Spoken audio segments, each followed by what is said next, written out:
Welcome to NS news. నేను సుమా. ముందుగా బులెటిన్లో హెడ్లైన్స్.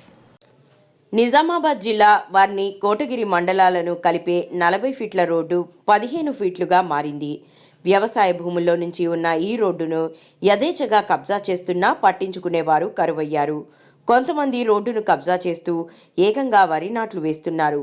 వర్ని కోటగిరి మండలాలను కలిపే ప్రధాన రహదారి అంబం చిక్కడపల్లి మిదునులుగా సులేమాన్ నగర్కి వెళ్లే రహదారి ఇది. స్పీకర్ హోదాల్లో గతంలో చిక్కడపల్లి గ్రామానికి వచ్చిన బాన్సువాడ ఎమ్మెల్యే పోచారం శ్రీనివాస్ రెడ్డికి రోడ్డు కబ్జాపై ఫిర్యాదు చేయగా బాధ్యులపై చర్యలు తీసుకోవాలని ఆదేశించినప్పటికీ అధికారులు మాత్రం అటువైపు కన్నెత్తి చూడడం లేదని గ్రామస్తులు వాపోతున్నారు.